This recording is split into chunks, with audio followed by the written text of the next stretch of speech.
1945년 8월 15일 우리 광복절을 이제 기념하는 80주년입니다만은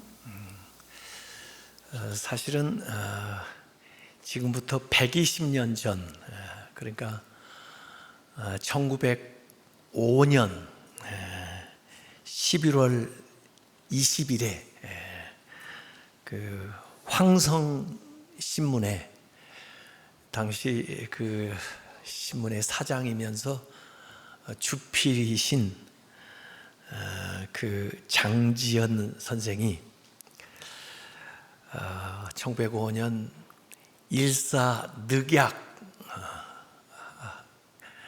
체결하는 것을 보고 논설을 썼습니다.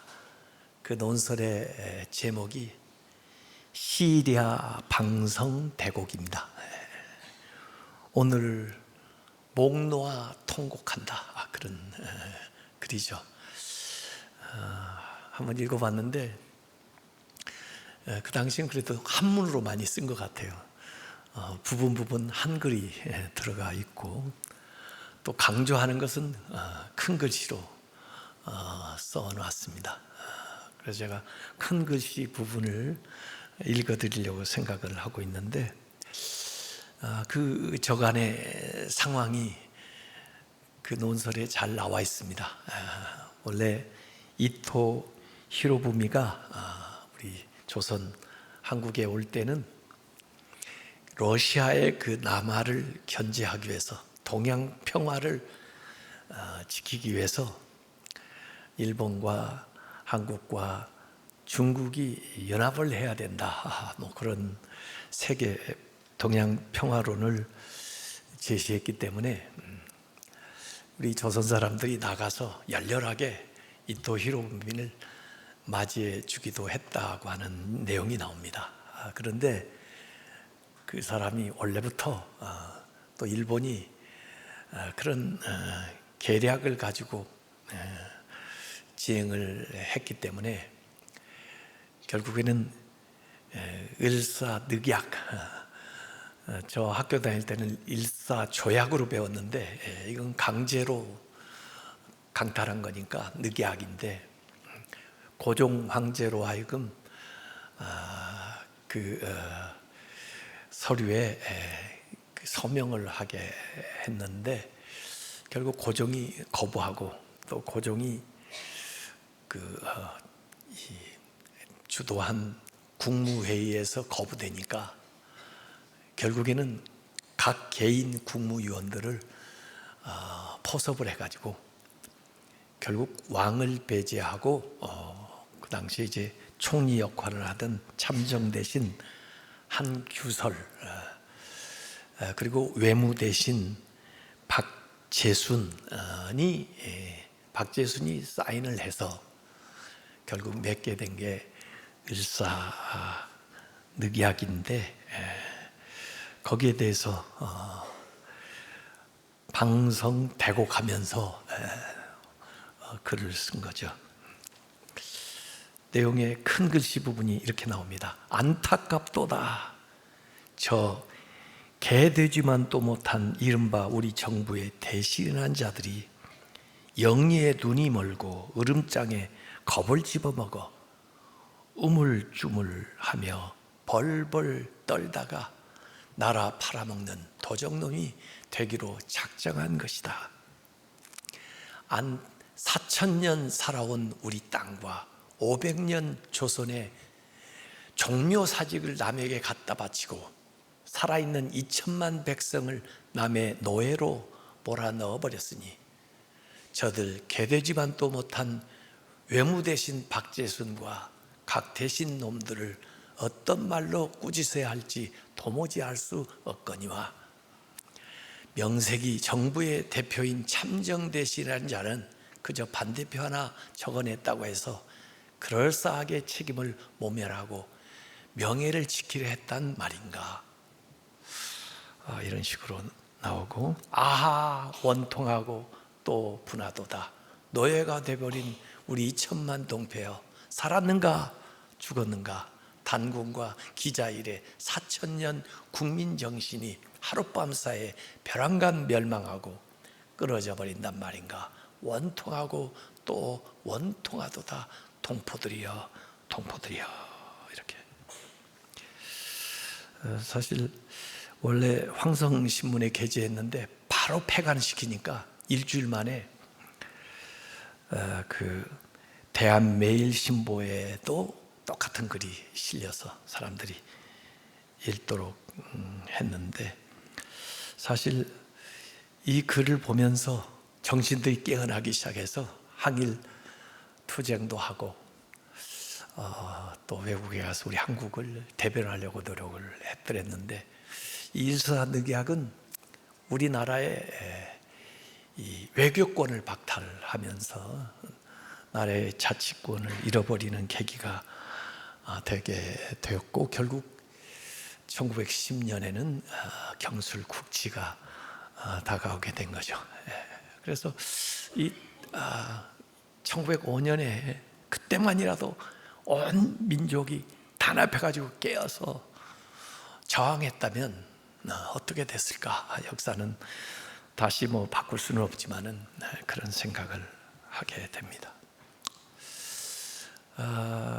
그런데 이 장지연 선생조차도 아마 유림이기 때문에 대단한 문장인데, 왕에 대해서는 질타를 못해요. 왕도 얼마나 고정이 비겁합니까? 그리고 더구나 시간이 지나면서 이 장지연도 친일로 돌아서는 것들이 역사에 정말 아쉬움으로 남고 있습니다. 저는 지난 정부에 대해서는 불통정부라고 얘기한 적이 있습니다.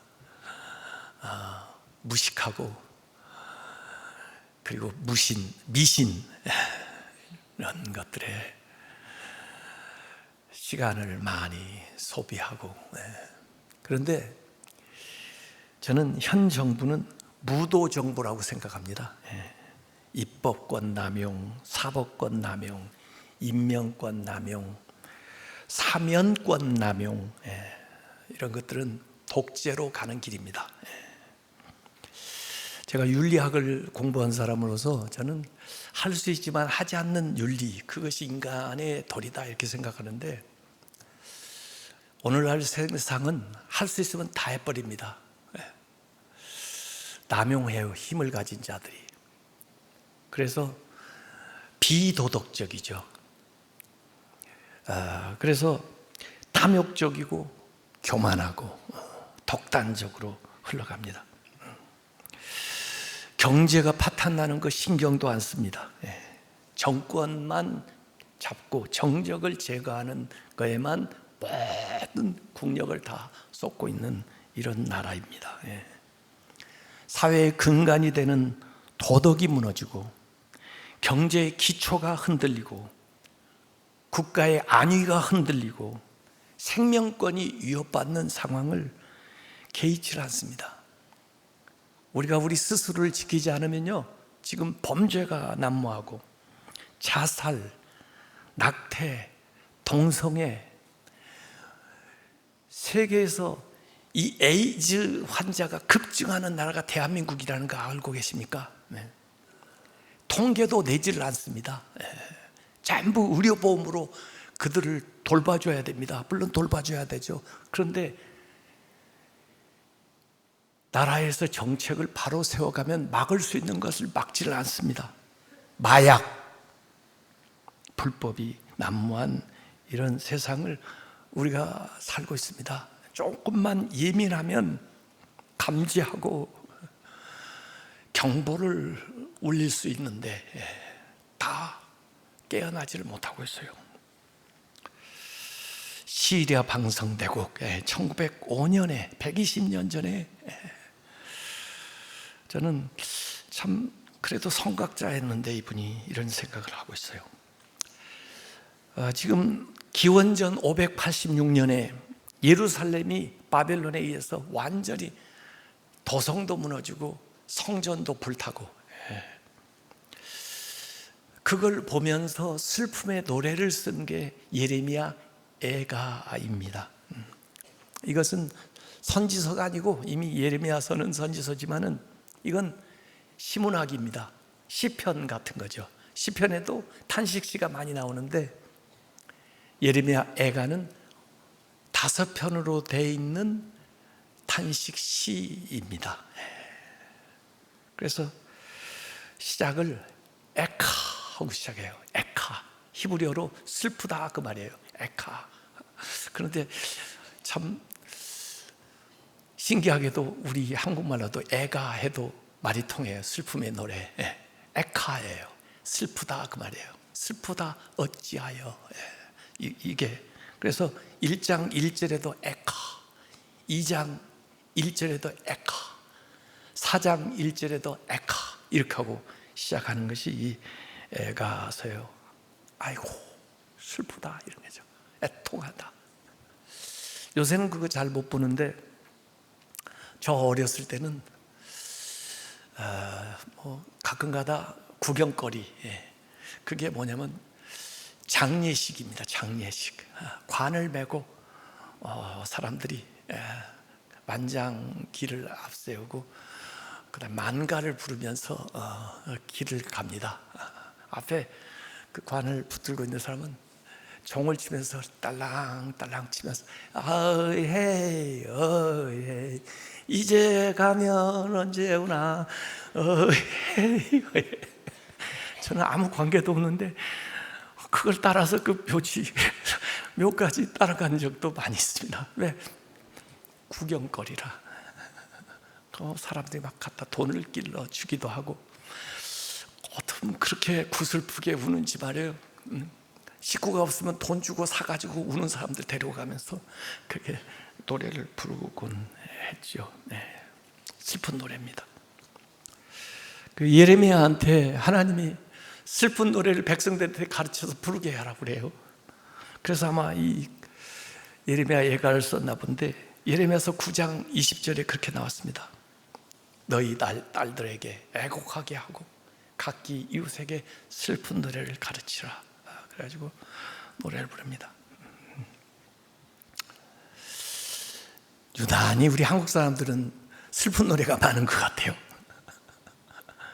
저희 아이가 미국에서 쭉 있다가 초등학교 6학년 때 한국 왔는데 텔레비전이나 뭐 이런 걸 우리가 보면 아빠 시끄러워요. 왜 이렇게 한국 사람들은 다 우는 노래를 불러요? 드라마마다 다 우울해요. 아이가 이렇게 딱 감지하나 봐요.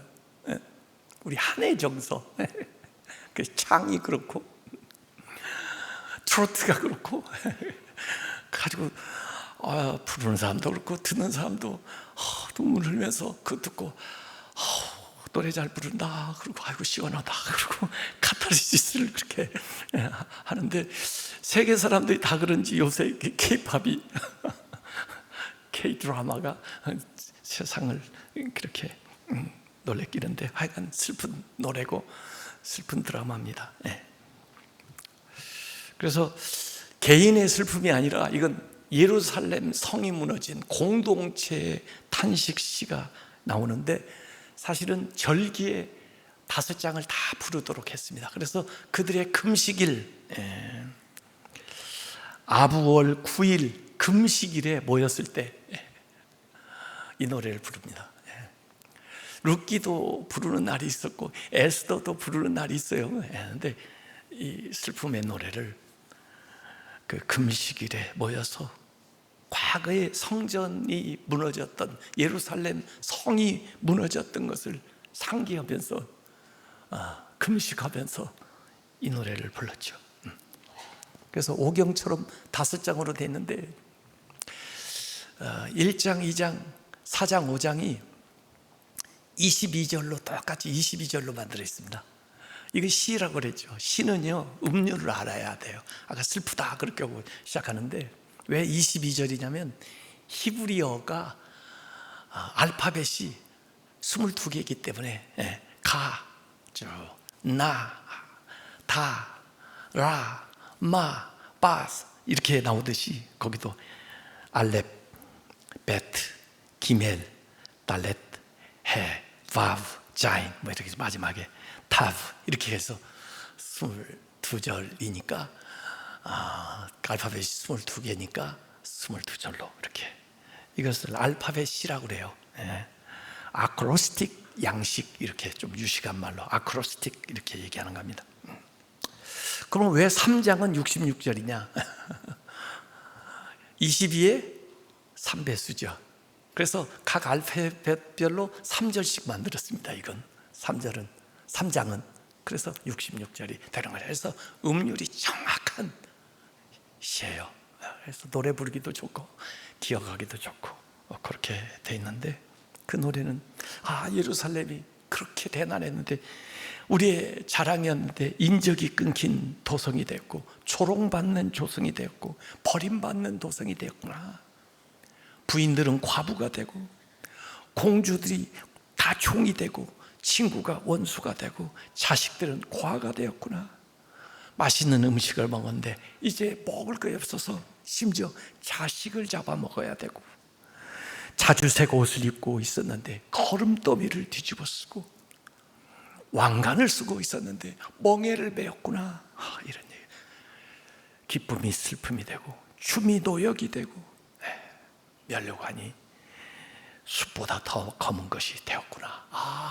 옛날이여 모든 즐거움은 추억뿐이고 과거의 그 영광이 현재 우리를 더욱 비참하게 하는구나. 이런 얘기예요. 예레미야서에는 바벨론이라는 이름이 148번 나옵니다. 왜? 바벨론이 우리를 침략할 거고 바벨론에 의해서 망할 거고 바벨론에 사로잡혀 갈 거고 바벨론에 대한 이야기가 예레미야에 148번 언급돼요. 그런데 이상하게 예레미야 애가에는 한 번도 안 나옵니다. 바벨론 이름이. 바벨론 대신 죄가 나옵니다. 죄. 바벨론 때문이 아니야. 우리의 죄 때문이야. 나의 죄 때문이야. 하나님이 죄를 징계하시는 거야. 죄의 문제야. 죄를 얘기하는 거예요. 우리가 남을 탓하고 세상을 탓하고 여러 가지 얘기할 수 있습니다. 그러나 종국에는 죄의 문제입니다. 나의 죄든 공동체의 죄든. 더구나 하나님의 거룩함은, 하나님의 의로움은 한 도시의 생존보다 더 중요해요. 그래서 하나님은 절대로 하나님의 의로움을, 거룩함을 포기하지 않아요. 그 성이 망해도, 그 나라가 망해도, 그 개인이 망해도. 그래서 이 예루살렘의 몰락은 죄가 얼마나 무서운 것이며 하나님은 얼마나 거룩하시고 의로운 분인가 하는 것을 대조적으로 나타내는 겁니다. 하나님의 의로움은요, 하나님의 거룩함은요, 결코 포기함이 없습니다. 타협함이 없습니다. 그래서 아담과 이브가 에덴에서 쫓겨나고요, 그래서 소돔과 고모라가 망하고요, 그래서 여기 예루살렘이 바벨론에 의해서 망하는 겁니다. 하나님 결코 그 거룩함과 의로움을 포기하지 않으세요. 한 나라가 망해가도, 한 개인이 망해가도,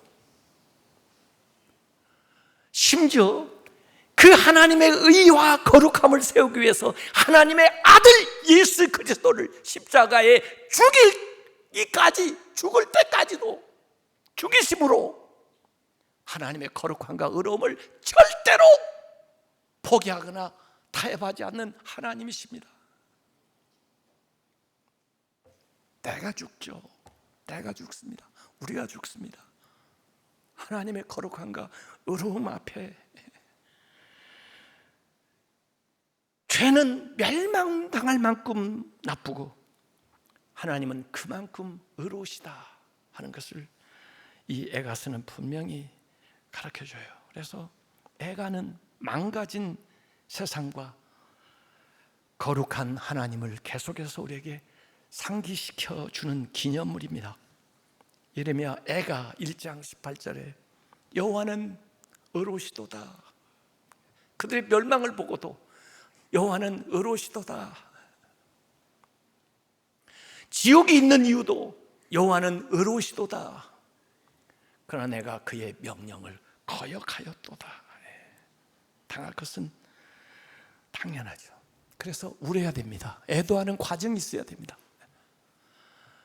장례식 가서 자꾸 울지 말라고 그러지 마세요. 저는 더 울으라고 그래요. 더 울으라고. 그래야 치료가 됩니다.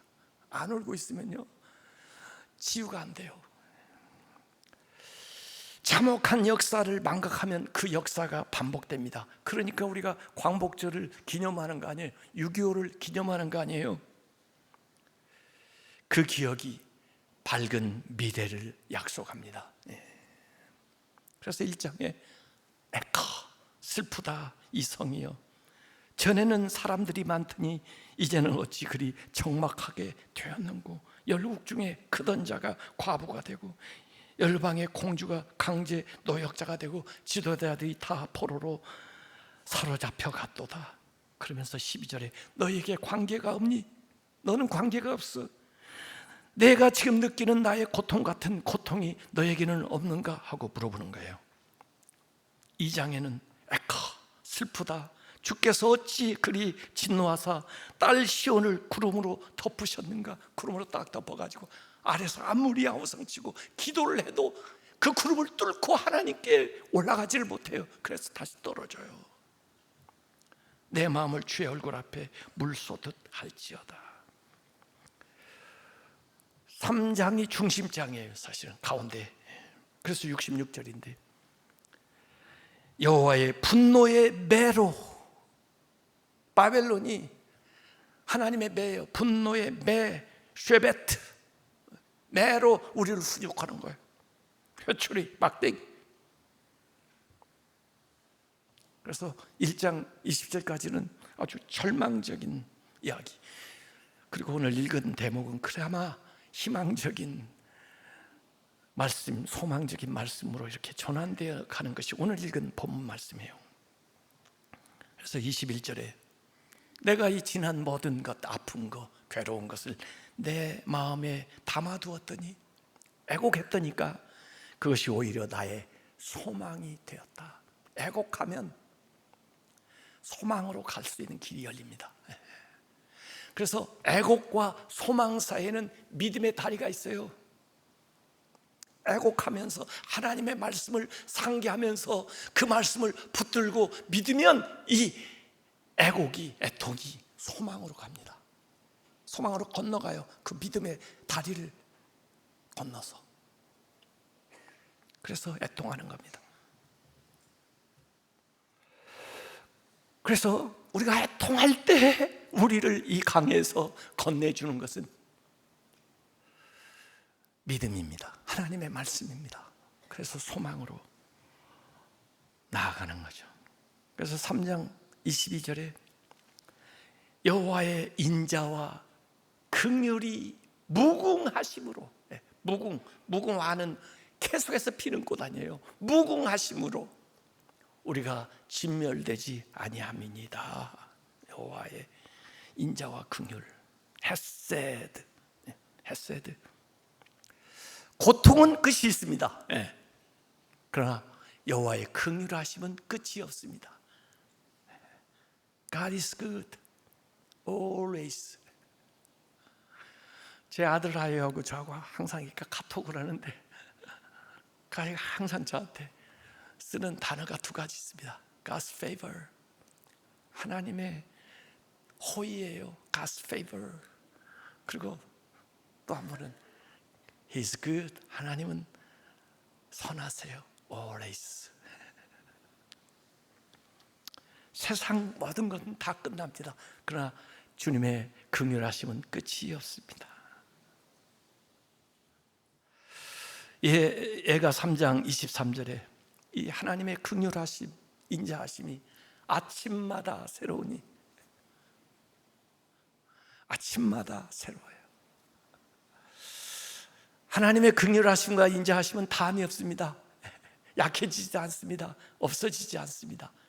아침에 일어나면 다시 또 새로워요. 여러분의 스마트폰처럼 저녁에 스마트폰 어디다 놓고 주무세요? 리차지, 이 충전시키죠. 거의 다 배터리가 다 됐는데 아침에 일어나 보니까 100% 다시 충전됐어요. 아침마다 새로우니 그의 성실하심이 크도소이다.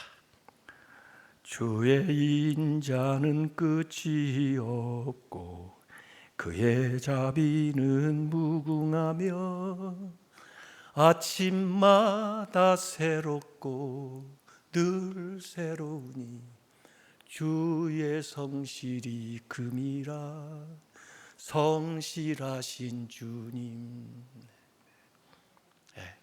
부르고 싶으시죠? 나중에 부르세요. 집에 가실 때까지 계속 부르세요. 여러분, 세상 살다 보면 세상이 나한테 말을 걸어옵니다. 근데 안 좋은 말만 자꾸 합니다. 야, 근심될 얘기, 화나는 이야기, 두려운 이야기 이렇게 막 들어와요. 그걸 가만히 듣고 있으면 내조차도 막 무너져요. 세상이 나에게 얘기하지 말고, 아니 불신앙의 나가 나한테 얘기하지 말고, 내가 내 영혼에게, 내가 믿음의 나가 나에게 얘기를 해줘야 돼요. 그러지 않으면 살 수 없습니다. 그래서 시편 기자 시편 42편 43편은 연속되는 시인데, 세상 보는 것들이 자신을 두렵게 하고 분노가 치솟게 하고 염려가 나타나는데, 그때마다 자기한테 이 얘기를 합니다. 42장 5절에 내 영혼아, 내가 어찌하여 낙심하며 어찌하여 내 속에서 불안해하는가? 너는 하나님께 소망을 두라. 그가 나타나 도우심으로 말미암아 내가 여전히 찬송하리로다. 이렇게 한 번 해서 끝나면 얼마나 좋아요. 근데 조금 또 시간 지나면 세상이 보이고 세상의 이야기가 들려요. 그러니까 다시 한번 11절에 자기한테 또 얘기하는 거야. 내 영혼아, 내가 어찌하여 낙심하며 어찌하여 내 속에서 불안해하는가? 너는 하나님께 소망을 두라. 그가 나타나고 도우심으로 말미암아 내가 여전히 찬송하리로다. 마음을 다져. 그리고 또 살다 보면 또 이런저런 얘기 보이는 것들이 자기 마음을 두렵게 해요. 그러니까 43장 5절에 다시 얘기하는 거예요. 내 영혼아, 네가 어찌하여 낙심하며 어찌하여 내 속에서 불안해하는가? 너는 하나님께 소망을 두라. 그가 나타나 도우심으로 말미암아 내가 여전히 찬송하리로다. 이렇게 자기가 자기에게 말하지 않으면요, 견뎌낼 수가 없어요. 그래서 오늘 애가 3장 24절에도 이렇게 나옵니다. 내 심령의 얘기를 자기가 자기 심령에게 말하는 게, 여호와는 나의 기업이시니, 하나님이 내 기업이다고 말해요. 하나님을 나는 소망한다 그거예요. 하나님을 나는 기대한다 그거예요. 여호와가 나의 기업이시니, 내 자신이 내 기업이 아니고 이 나라가 내 기업이 아니고 여호와는 나의 기업이시니 그러므로 내가 그를 바라리라. 하나님을 소망하리라.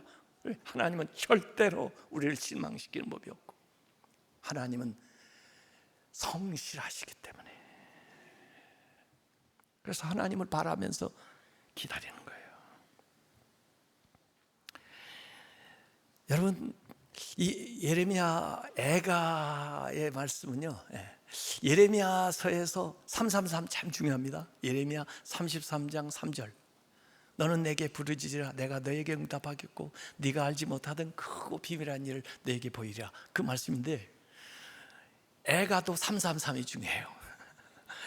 애가는 5장밖에 없으니까 3장 33절이에요. 주께서 인생으로 고생하게 하시며 근심하게 하시면, 고생하시죠? 근심되죠? 그런데 하나님의 본심이 아니랍니다. 하나님의 본심이 아니시로다. 그럼 뭐예요? 여러분, 인간이 겪는 고난과 근심은 본래 하나님이 계획한 것이 아닙니다. 하나님도 슬퍼하세요. 하나님 좋아서 하시는 일이 아니에요. 다 하나님이 생각이 있으세요. 계획이 있으세요. 내가 몰라도 하나님은 다 알고 계세요. 여러분, 나의 고난이 하나님의 본심이 아니라는 말이 얼마나 위로가 되는지 모르겠습니다. 우리가 희망할 수 있는 근거가 되는 거예요. 본심이 아니실 거야. 원래 하나님 그러시려고 한 게 아니야. 뭔가 뜻이 있을 거야. 뭔가 계획이 있을 거야. 뭔가 좋은 걸로 쓸 거야. 이렇게 생각을 해요. 하나님의 본심은 뭔지 아세요? 여기 나와요. 인자하심과 긍휼하심이 하나님의 본심이다. 우리에게 인자하심, 긍휼하심이 하나님의 본심이에요. 여러분, 성경 읽으면서 기도하면서 하나님의 본심을 발견한 적 있습니까? 저는 그런 기회가 많아요. 그때는 눈물이 나요. 그러셨구나. 하나님 그런 생각을 하고 계시구나. 이걸 깨달아 알면서 조금씩 철이 들어요. 여러분, 그 용서라니까 예수님이 베드로가 나서 가지고 예수님 7번 용서해 줄까요? 그래요. 7번 많이 쓴 거예요. 어떻게 7번은 용서해 줍니까? 사람이. 근데 칭찬하는 게 아니고 예수님이 뭐라고 하시냐면 7번? 70번에 7번이라도 용서해라. 그걸 어떻게 해요, 우리가? 할 수 있어요, 여러분? 그런데 저는 그 이야기를 읽으면서 이게 하나님의 본심이구나. 하나님 그렇게 하겠다는 겁니다. 하나님이 안 하시고 나한테만 그렇게 하라고 그럴까요? 절대 그럴 뿐이 아니에요. 그 하나님의 본심을 엿보았어요. 난 그래서 언제라도 잘못하면 언제라도 하나님 앞에 가서 하나님 잘못했어요. 한 번만 용서해 주세요. 또 잘못할 줄 알지만 하나님이 그래 용서해 주지. 내가 또 잘못하면 그 다음에 또 어떻게 할까요? 또 하나님한테 가서 하나님 잘못했어요. 한 번만 또 다시 용서해 주세요. 왜 그렇게 할 수 있습니까? 난 하나님의 본심을 알아요. 언제라도, 언제까지라도 네가 잘못했다고만 해, 돌아오기만 해, 난 용서해 줄 거니까. 이게 하나님의 본심이라니까요. 하나님을 오해하지 마세요. 여러분, 탕자의 비유에 나오는 두 자식, 아버지의 마음을 모릅니다. 아버지의 본심을 전혀 모릅니다. 큰 자식, 아버지하고 집에 갇히고 살아도 아버지 마음 모릅니다. 아니, 애써 아버지의 마음을 알지 않으려고 작정을 했는지도 몰라요. 그 자식이 아버지의 마음을 조금치라도 본심을 알았다면 그렇고 있지 않습니다. 동생 찾으러 돌아다니고 만사체결없고 동생 찾으러 다녔을 겁니다. 아버지 마음을 아는 자식이 아닙니다. 그 자식이 자기 마음대로 아버지를 조정하려고. 그래, 아버지가 불쌍해요. 나는 그 아버지가 너무 불쌍해요. 그 자식 둘밖에 없는데 아버지의 마음을 이해하는 놈이 한 놈도 없어요. 이해가. 그 아버지 앞에서 동생이나 욕하고 해지고 그 동생을 맞이한 아버지를 비난하려고는 이 사람이 아버지의 마음을 아는 사람입니까? 전혀 모르는 사람입니다. 그러면 작은 아들은 아버지의 마음을 압니까? 그건 더 말할 것이 없습니다. 이 자식은 자기가 성공하고 돌아와야 아버지가 맞이할 줄 알아요. 그러니까 계속 나락으로 떨어지는데도 돌아올 생각을 못하고 계속해서 망가지는 거죠. 내가 성공해야만 아버지가 기쁩니까? 이 자식은 와서 아버지가 자기를 아들로 대우지 않고 종으로 대우할 줄 알고 생각하고 돌아오는 거예요. 이 자식은요, 자기가 아버지한테 수치거리고 부끄러움 투성이라고 생각하고 돌아오는 거예요. 이 자식은요, 자기가 와서 말을 그럴듯하게 해야 아버지가 이해하고 받아줄 줄 알고 그 말이나 준비하고 돌아오는 자식이라니까요. 아버지의 마음을 안 적이 없습니다. 아버지의 본심을 몰라요. 진심을 몰라요, 이 자식들이. 하나님 본심이 그런 게 아닙니다. 여러분, 진심이 통해야 기적이 일어나는 것입니다. 하나님의 본심을 알아야 역사가 일어나는 것입니다. 이 예레미야서에 예레미야에게 하나님이 본심을 얘기해 주신 적이 있습니다. 그게 예레미야 29장 11절이에요. 여호와의 말씀이다. 너희를 향한 나의 생각을 본심을 얘기해 주는 거예요. 내가 알려주는 거예요. 평안이다. 내 생각은 평안이다. 재앙이 아니다. 제발 보는 것만 보지 마라. 재앙 줄래는 게 아니다. 평안이다. 너희에게 미래와 희망을 주는 것이 내 본심이다. 하나님이 얘기해 주는 거예요. 그런데 몰라요. 그래서 4장에 가면 슬프다. 에카. 어찌 그리 금이 빛을 입고 순금이 변질하였으며, 그래서 순금이 질항아리가 되었는가. 이게 4장 17절에 우리가 헛되이 도움을 바라고 하나님을 떠나가지고 여기 사람한테 구운 거, 여기저기 나라, 이집트, 바벨론 주변 나라의 도움을 바라보니까 우리의 눈이 상함이요. 눈에 들어오질 않고 확신이 없으니까 우리를 구원하지 못하는 나라를 바라보고 한 번만 바라보는가, 또 바라보았도다. 이렇게 나오는 거예요. 여러분, 우리가 애통하는 것은 우리에게 일깨워줍니다. 우리가 뭘 중요하게 여기고 살았던 것을 알려줍니다. 우리가 애통하는 것은 우리가 뭘 믿고 살았던가 하는 것을 가르쳐주는 거예요. 그때 깨달아야 됩니다. 5장에는 아버지 없는 고아, 남편 없는 과부가 나와요. 그래서 5장 15절에 우리의 마음에는 기쁨이 그쳤고 우리의 춤은 변하여 슬픔이 되었사오며, 머리에서 멸관이 떨어져요.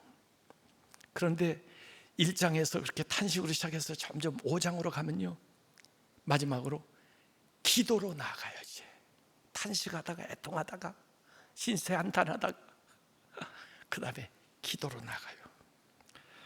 그래서 5장은 좀 짧아요. 그래서 공동체를 위한 기도, 하나님 회복시켜달라고, 기억해달라고, 살펴달라고 그래요.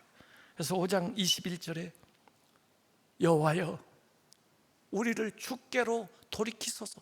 지가 가면 되지 왜 기도로 주께로 돌이키라고 그래요.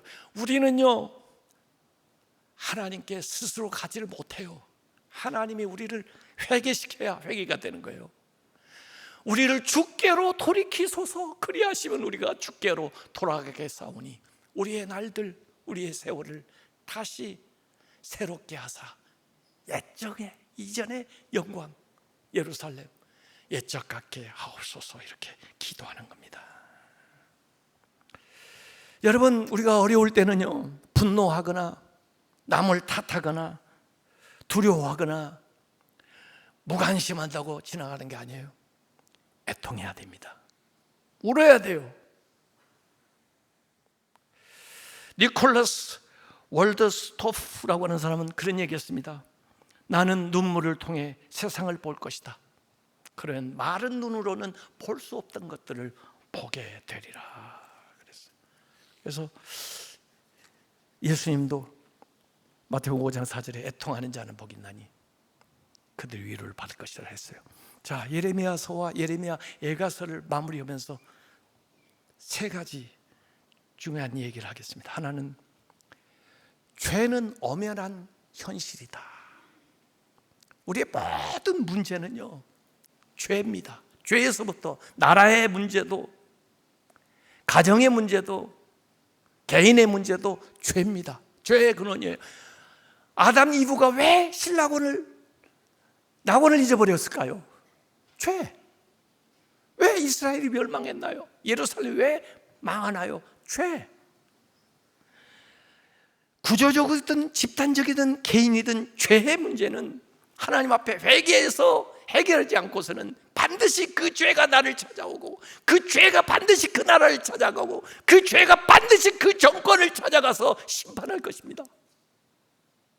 세상의 모든 문제는 죄에 기원하고 있다는 것을 분명히 얘기해 주고 있는 것이 이 말씀입니다. 두 번째는 우리의 애통함이 우리의 영혼을 일깨운다는 것입니다. 애통해야 영혼이 깨어나요. 살아나요. 울어야 됩니다. 나라를 위해서 울어야 되고, 가정을 위해서 울어야 되고, 나를 위해서 울어야 됩니다. 하나님 앞에 울어야 됩니다. 그러면 보입니다. 알게 됩니다. 그래서 C.S. 루이스는 고통은 확성기다 그랬어요. 우리 귀에다 대고 사이렌을 일으키는 것이 고난이에요. 못 듣던 것을 듣게 되는 거예요. 그래서 애통하게 돼요. 무관심에 된 걸 알게 돼요.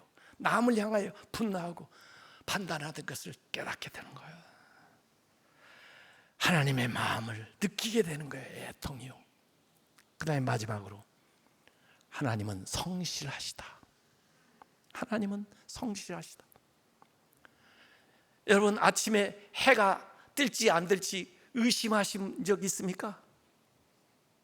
반드시 아침에는 해가 뜹니다. 저녁에 해가 질지 말지 의심한 적 있습니까? 반드시 저녁에 해가 집니다. 여름 가고 가을 오는 거 의심하지 않죠? 하나님은 성실하십니다. 우리가 불성실하죠. 하나님의 본심, 하나님의 진심은 변함없습니다. 자비하고 긍휼하시고 인자하시고 사랑을 베푸시고 우리에게 평안 주시고 우리에게 소망을 주시고, 세상은 변해도 하나님은 변함없습니다. 어디의 기준에서 뭘 바라보고 살아가겠습니까? 변하는 세상입니까? 변함없는 하나님이십니까? 하나님은 성실하시다. 이게 이 예레미야 서와 예레미야 애가의 결론입니다. 기도하겠습니다. 여러분, 고난과 고통 찾아올 때 그걸 생각 안 한다고 없어지는 게 아닙니다. 남을 불평한다고 해결되는 게 아닙니다. 그리고 낙심하라고 오는 것도 아닙니다. 하나님의 본심을 한번 생각을 해보세요. 하나님은 우리를 구원하기, 악한 자조차도 회개시켜서 구원하기를 기뻐하시는 하나님, 악한 자의 멸망조차도 눈물을 흘리시는 하나님이신데 하나님 본심 모르겠습니까?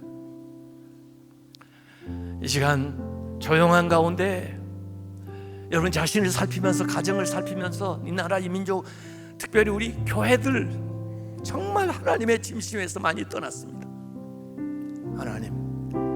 하나님 마음으로 돌아가는 게 회개입니다. 돌아가게 해주시오. 하나님 용서해 주세요. 기도하겠습니다.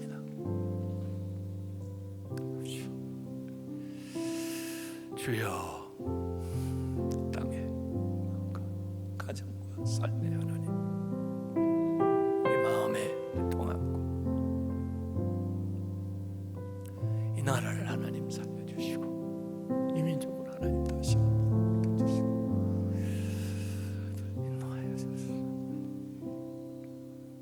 하나님 아버지, 하나님의 말씀을 들으면서, 성경을 읽으면서, 기도하면서 우리가 하나님의 본심을 모른다면 하나님의 사랑받는 자녀라고 말할 수가 없습니다.